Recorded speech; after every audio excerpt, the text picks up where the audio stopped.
नमस्कार, मी मंदार फणसे. आपण पाहताय महाराष्ट्राचा महासंग्राम. महाराष्ट्राच्या महासंग्राममध्ये आपण या संपूर्ण राज्यामध्ये पुढच्या काही दिवसांमध्ये ज्या निवडणुका होणार आहेत त्या निवडणुकांविषयी महत्त्वाच्या नेत्यांसोबत चर्चा करतोय. आज एवढेच महत्त्वाचे एक नेते आपल्यासोबत आहेत. प्रहार जनशक्ती पक्ष आणि परिवर्तन महाशक्ती नावाची जी एक नवीन आघाडी महाराष्ट्रामध्ये स्थापन केली आहे, त्या आघाडीचे एक महत्त्वाचे शिलेदार आपल्यासोबत आहेत. बच्चू कडू, आपलं स्वागत आहे न्यूज 18 लोकमतमध्ये. आणि अर्थातच तुम्हाला पहिला प्रश्न मला विचारायचा आहे तो हाच आहे की परिवर्तन महाशक्ती या शब्दामागचं रहस्य काय?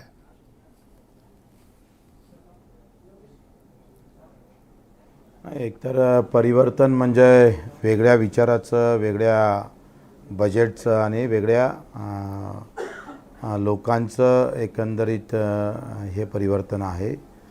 आणि ती परिवर्तन महाशक्तीत रूपांतर करण्यासाठी आम्ही मुद्दे घेऊन लोकांसमोर जाणार आहोत. पण काय मुद्दे असणार आहेत बच्चू कडू? कारण मुद्दे सातत्यानं गेले काही काळामध्ये विविध मुद्दे समोर येतात. तुमचे म्हणून तुमच्या महाशक्तीचे, या परिवर्तन महाशक्तीचे काय मुद्दे असणार आहेत? पहिली गोष्ट तर भाजप आणि काँग्रेसच्या बजेटमध्ये काही फरक नाही. 70 वर्ष 50-60 वर्ष काँग्रेसनं जे बजेट डिझाईन तयार केली तीच भाजपनं पुढं चालवली. आमचं म्हणणं महत्त्वाचं आहे का त्या बजेटमध्ये, अर्थसंकल्पामध्ये गरिबाचा वाटा किती आहे, रिक्षावाल्याचा, कटल्यावाल्याचा, कंत्राटी कामगाराचा, आमच्या भांडे घासणाऱ्या महिलांचा, शेतकऱ्याचा, मजुराचा, दिव्यांगाचा, याचा वाटाच नाही आहे ना. ज्याची संख्या जास्त आहे त्यालाच वाटा कमी भेटतो आहे बजेटमध्ये. म्हणजे आज आपण 70-75% बजेटचा खर्च हा फक्त पगारावर, नेत्यांचे आणि कर्मचारी अधिकाऱ्याच्या पगारावर खर्च करतो. या सगळ्या याच्यात कुठलाही बदल आपल्याला भाजप आणि काँग्रेसने केला नाही. डिझाईन तशीच ठेवली. आणि म्हणून कष्ट करणाऱ्यांसाठी खरी तर काय योजना आपल्याला देता येईल. राहुल गांधीजीनं काय म्हटलं का तुम्ही 1500 देता, आम्ही 2000 देऊ. माझं असं म्हणणं आहे का दुधाले भाव मागितले लोकांनी, कापसाले भाव मागितले, ऊसाले भाव मागितले होते, आरोग्याची व्यवस्था चांगली मागितली होती, शिक्षणाची व्यवस्था चांगली मागितली होती. ते न देता तुम्ही नको असणाऱ्या योजना, न मागणाऱ्या योजना तुम्ही देताय. फक्त मताच्या सोयीसाठी जर असं होत असेल आणि मूळ गोष्टीपासून आम्ही दूर जात असणार तर त्याला खरं तर विकासाचे सूत्र आपण हाती घेता येणार नाही. तुम्ही आजही पाहिलं तर जिल्हा परिषदमध्ये शिक्षक भेटत नाही, खोल्या नसतं. आणि जिथं शिक्षकांनी खोल्या नाही तिथं कष्टकऱ्यांचे मुलं शिकायचे. आणि दुसऱ्या इकडे श्रीमंतासाठी एका ठिकाणी 4 शिक्षक असतात, 15 खोल्या, त्या पण एकदम व्यवस्थित. साधं शिक्षणसुद्धा तुम्ही समानतेनं देऊ शकत नाही या देशामध्ये. आरोग्याची व्यवस्था तेच आहे. सगळ्या इकडे जर आज आपण पाहिलं का कापसाच्या भावात भेटणारी कमी, जे काय दिवसेंदिवस कमी होत चाललं आहे, पण कापडाचे भाव वाढतच चालले. याचं कुठल्याही प्रकारचं संतुलन ठेवण्याचं काम सरकारनं केलं नाही, त्यामध्ये हस्तक्षेप केला नाही. आणि त्याच्यामुळं गरीब राहिला आणि श्रीमंत झाला आहे. पण बच्चू कडू, तुम्ही एक महत्त्वाचा मुद्दा काढलाय. खरं या सगळ्या निवडणुकीच्या रणधुमाळीमध्ये सगळे भावनिक प्रश्न असतात, आरक्षणाचे पण महत्त्वाचे प्रश्न आहेत. पण त्याबरोबरीनं एकीकडे ज्या योजनांचा उल्लेख तुम्ही केला, तुम्ही म्हणतात की आवश्यक अशा त्या योजना नव्हत्या. जवळजवळ 46,000 कोटी रुपये खर्च करून आपल्याकडे लाडकी बहीणसारखी एक योजना सरकारने समोरनं आणलेली आहे. त्याच्याबरोबर विविध प्रतिक्रिया येत आहेत, पण महिलांच्या सुद्धा प्रतिक्रिया आहेत. असं असताना तुम्हाला असं वाटतं की तुम्ही ज्या जनतेसाठी हा लढा उभा करताय किंवा ज्या जनतेसाठी ही येणाऱ्या काळातली निवडणुकीची लढाई लढणार आहात, त्या जनतेच्यासाठी ह्या योजना कामाच्या नाहीत असं तुम्हाला म्हणायचं आहे? नाही, कामाच्या आहे असं नाही, कामाच्या त्या आहेच. पण गरज तुम्ही लक्षात घ्या, कष्ट करणाऱ्यासाठी काय योजना आहे मला सांगा बरं. जो रोज मेहनत करतं, 24 तास 12 तास काम करून जो पोट भरतं, त्याच्यासाठी काय व्यवस्था आहे?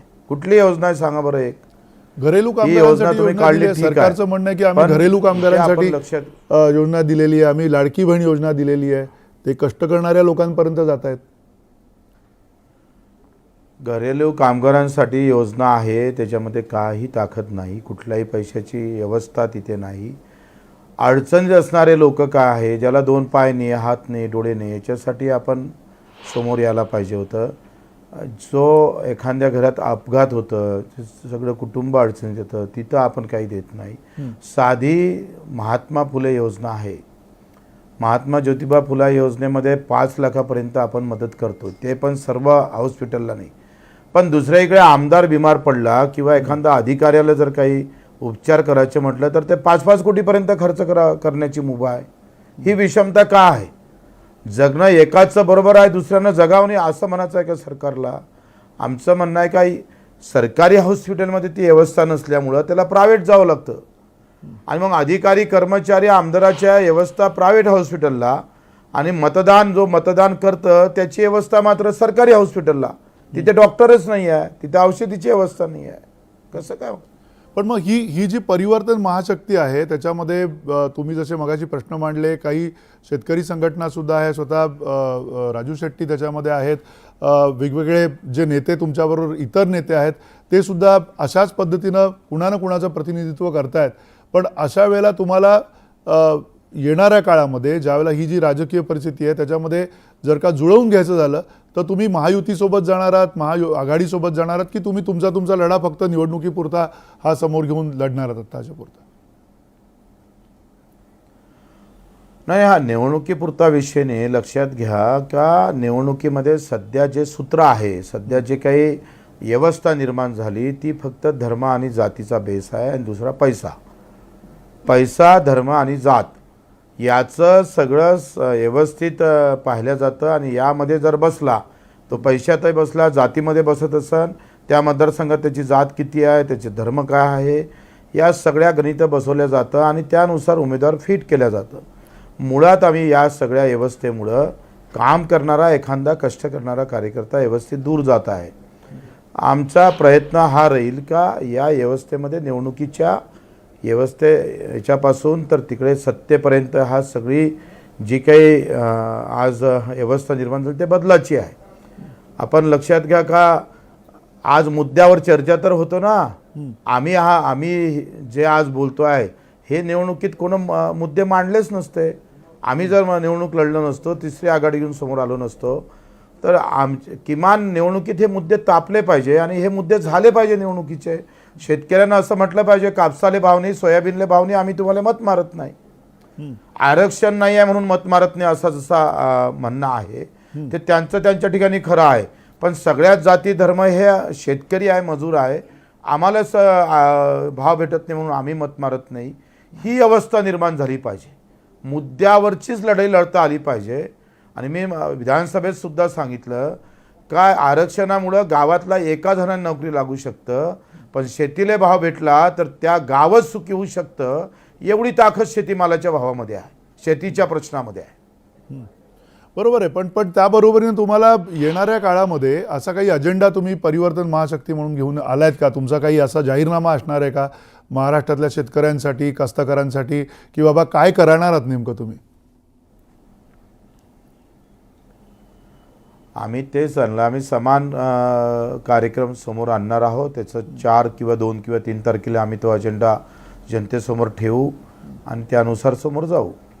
पण बच्चू कडू, पुन्हा एकदा जे जागा वाटपाची सगळी गडबड धांदल चालू आहे पूर्ण राज्यामध्ये, महायुतीमध्ये पण जागा वाटपाची धांदल चालू आहे, महाआघाडीमध्ये सुद्धा जागा वाटपाची धांदल चालू आहे. अशा वेळेला महाशक्ती जी तुम्ही सुरू केलेली आहे, नवीन परिवर्तन महाशक्ती, त्याच्यामध्ये ही धांदल नाही आहे का? तुमच्या प्रहार जनशक्ती पार्टीला ज्या जागा मिळणं अपेक्षित आहेत तेवढ्या तुम्हाला मिळाल्यात का?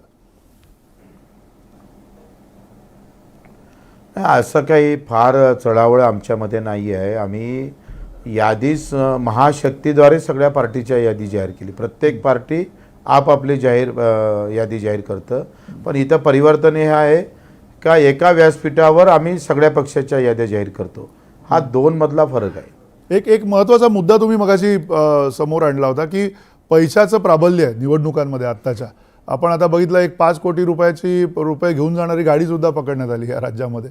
म्हणजे एवढा पैसा निवडणुकीसाठी लागतो. तुम्हाला सुद्धा माहिती आहे, तुम्ही सुद्धा निवडणुका लढताय. तर ह्या पैशाचं प्राबल्य असताना तुमच्यासारखी एक तिसरी आघाडी ही बलाढ्य लोकांशी लढताना कितपत लढू शकेल असं वाटतं तुम्हाला? मी लढलो ना, मी 4 वेळा सातत्यानं निवडून आलोय जिंकलोय. या सगळ्या भानगडीमध्ये आम्ही तिथं जिंकलो. आमचं स्थान 1 नाही 2 आमदार आम्ही निवडून आणले. आता त्याचं परिवर्तन होईल, अधिक वाढेल. पण येणाऱ्या काळामध्ये तुम्हाला असं वाटत नाही की जे मुख्य पक्ष आहेत, जे प्रमुख पक्ष आहेत, राज्यभरातले पक्ष जे आहेत ते ह्या मानसिकतेमध्ये नाही आहेत असं वाटतं तुम्हाला, की तुमच्यासारख्या लोकांना बरोबर घेऊन जाता येत नाही आहे त्यांना? तुम्ही स्वतः प्रयोग पण केला, तुम्ही स्वतः सत्तेत जाऊन पाहिलं. का माझं काय म्हणणं आहे, का जावं? एका गावात जर एकच डॉक्टर आहे तर गर्दी वाढणार, त्या डॉक्टरची तानाशाही वाढेल. हे लोकशाहीचं खरं लक्षण आहे. एवढे उमेदवार असले पाहिजे, एवढ्या पार्ट्या असल्या पाहिजे, म्हणजे खरी मतदाराची मजा येणार. तो पालखीत बसला पाहिजे मतदार. आता नेता पालखीत होता आतापर्यंत, 2च पार्ट्या राहायच्या. हे नाही तर तो पहिले चिन्हाले महत्व होतं, आता थोडं माणसाले महत्व यायला लागलं. हा बदल आहे ना. आणि जेवढ्या जास्त पार्ट्या, जेवढे जास्त उमेदवार, तेवढ्या त्या मतदाराचा खरं तर आम्ही पाहतो त्याची आवड निवड आता त्याला करायला सोपं जाईल आणि तो पालखीत बसेल. एका गावात 1 डॉक्टर आहे, त्याच्याकडे गर्दी झाली, 4 डॉक्टर झाले तर वाईट काय? नाही, बरोबर आहे. पण ते डॉक्टर तिकडे त्या अर्थाने इलाज करताना दिसत नाही आहेत. इतके आपल्याकडे 288 डॉक्टर आहेत लोकांचे, पण ते 288 डॉक्टर त्या पद्धतीनं इलाज करताना दिसत नाही आहेत बच्चू भाऊ. नाही, हे अगदी बरोबर आहे. ते इलाज पाहिजे त्या पद्धतीत व्हायला पाहिजे होता. तुम्ही पहा, मी 20 वर्षामध्ये आम्ही घेतलेले प्रश्न, दिव्यांगांचे प्रश्न, 182 शासन निर्णय एकटा आमदार असताना काढला. दिव्यांग मंत्रालय निर्माण झालं, अनाथाचं आरक्षण आपण दिलं. ते सगळं आमच्या सगळ्या मेहनतीमुळे झालं. आज शेतकऱ्याच्या आंदोलनाची खरं तर एक आवाज आपण देण्याचा प्रयत्न केला. विविध योजना आपण मतदारसंघासह बाहेर राबवल्या. हे बदल आहे ना. तुम्ही त्या दिव्यांगाला कोणी विचारत नव्हतं हो, आज त्या दिव्यांगाला आवाज भेटला ना. असं थोडं म्हणताय. होईल, धीरे धीरे बदल होईल. पण तो जो हळूहळू बदल आहे तो खूपच हळू आहे. आणि असा हळू बदल असताना तुम्ही ज्या आता मागण्या ठेवताय, सोयाबीनचा तुम्ही उल्लेख केला, दुधाचा उल्लेख केला, मंदार भाऊ, हा मीडिया तुमचं पण तेवढंच महत्त्व आहे. सामान्य जनता, कार्यकर्ता, काही समाजसुधारक यांनी पुढाकार घेतला तर तो बदल होईल. आता एवढं टोकावर जाईल आपटल आणि पुन्हा मुळापर्यंत येईल. जसं आता भाकर पहिले गरिबाची होती आणि पोळी श्रीमंताची, आता भाकर 5 स्टारमध्ये गेली आणि पोळी गरिबाच्या घरी आली. हा बदल होईल. पण हा बदल जो आहे तो बदल तुमच्या अपेक्षित वेगाने होतोय का? कारण हा बदल तुम्ही म्हणताय की घडवून आणणार, पण हा बदल घडवून कसा आणणार? कारण तुम्हाला कुणा ना कुणाबरोबर जावं लागेल. तुम्हाला आज विरोधक काही लोक म्हणतात की तुम्ही एक बी टीम म्हणून समोर येत आहे. ही परिवर्तन महाशक्ती जी आहे ती सत्ताधाऱ्यांना मदत करण्यासाठी आलेली आहे समोर. त्याची आम्हाला परवा नाही. शिवसेना 3री पार्टी म्हणून जेव्हा लढली तेव्हा ते बी टीम होती का? आमचा संजय राऊतले सवाल आहे.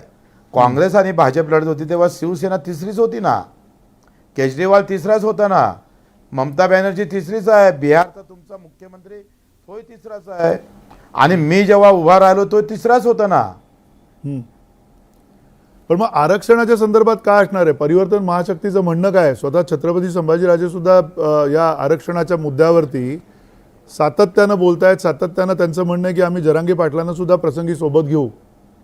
तर त्या संदर्भात तुमची काय भूमिका आहे? आमचं असं मत आहे, माझी पहिलेपासून भूमिका होती, मराठा हा कुंभी नाही तर कोण आहे हे सांगितलं पाहिजे. तो व्यापारी आहे का?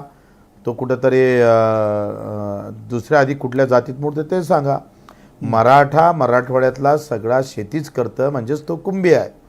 आणि तो कुंभी असेल तर त्याला ते आरक्षण देता आलं पाहिजे. जरी या कोट्यातून देत नसेल तर 10% केंद्रातून वाढवून आणा आणि त्याला ते आरक्षण द्या. म्हणजे ओबीसीचा वाद राहणार नाही आणि मराठ्यालाही अळवणूक होणार नाही.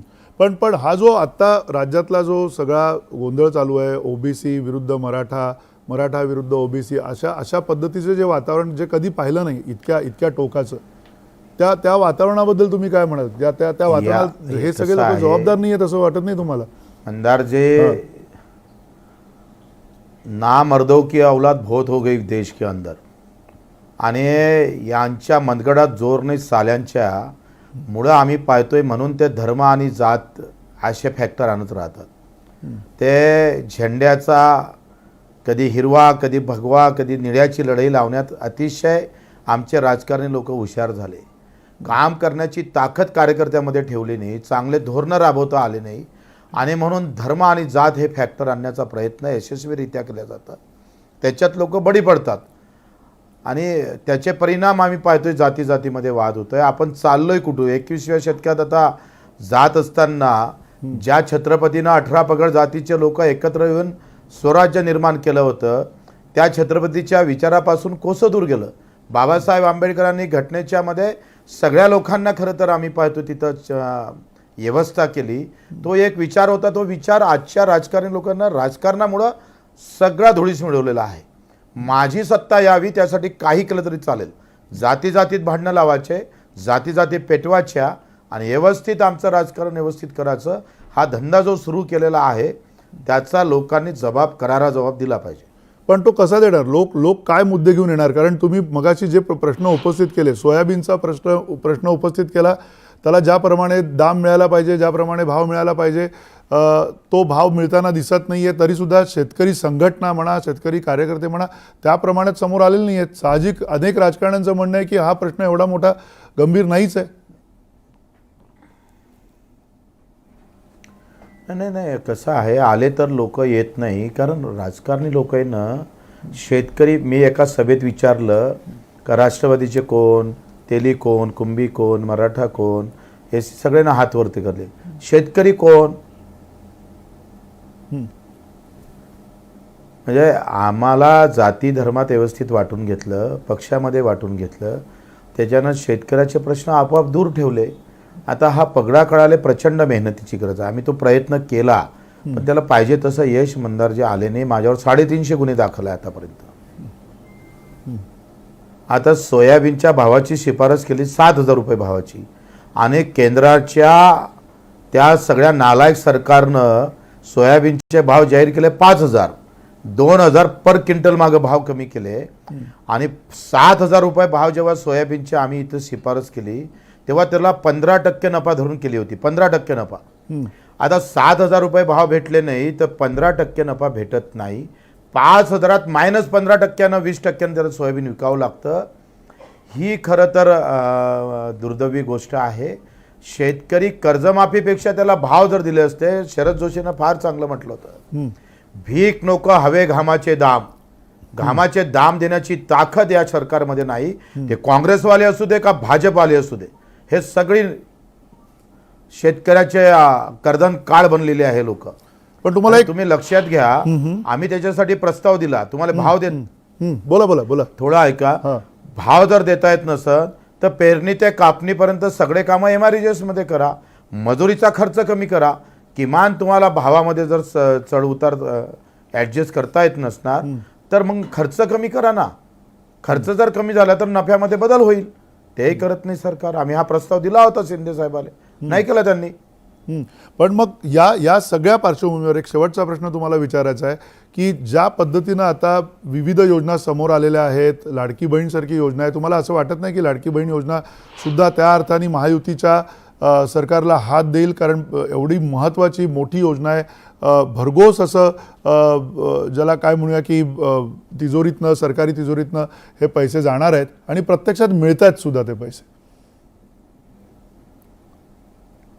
दिलं चांगलं आहे ना पण दुधाच्या भावाचं काय त्या दुधाच्या बहिणीचं काय शेतकरी बहिणीचं काय त्याला भाव भेटला नाही त्याचं काय आणि देतं तर काय उपकार केले काय सकाळी ब्रश करण्यापासून तर झोपेपर्यंत टॅक्स वसूल करतोय आणि दिले तर किती दिले या देशातल्या या राज्यातल्या 30 ते 20 लाख कर्मचारी अधिकाऱ्यासाठी आम्ही 3 लाख कोटी खर्च करतो वर्षाचे 3 लाख कोटी आणि 8 कोटी जनतेसाठी आम्ही फक्त 25, 30, 40 हजार कोटी जर खर्च करत असतात आणि ढोल वाजवत असेल तर लाता मारायला पाहिजे यांना पण या येणाऱ्या मतदानामध्ये येणाऱ्या निवडणुकीमध्ये परिवर्तन महाशक्ती बच्चू कडू आणि तुम्ही सगळे नेते या परिवर्तन महाशक्तीतले खऱ्या अर्थाने हे जर प्रश्न समोर घेऊन येणार असतील तर तुमच्या पाठी जनता उभी राहील असं तुम्हाला वाटतं का? आता आशावादी आहे आम्ही. हं. मला माहीत आहे का इथं मी महाराष्ट्र माझा म्हटलं तर 13 आमदार येऊ शकते आणि झेंडा घेऊन गेलो तर त्याचेही आमदार होते. कोणी निळा घेऊन जातं तर त्याची बाजू मजबूत होते, भगव्याची मजबूत होते, हिरव्याची होते. आम्ही आता हा अजेंडा घेऊन जातोय शेतकरी शेतमजुराचा, कष्टकऱ्याचा. किती लोक सोबत येते ते पाहू. नक्की बच्चू कडू, तुम्ही मनमोकळी चर्चा केलीत आणि या संपूर्ण महाराष्ट्र संग्राममध्ये येणाऱ्या काळामध्ये काय महासंग्रामामध्ये होणार आहे याची एक प्रचिती दिली, एक प्रकारे तुमची भूमिका सांगितली. धन्यवाद. नमस्कार.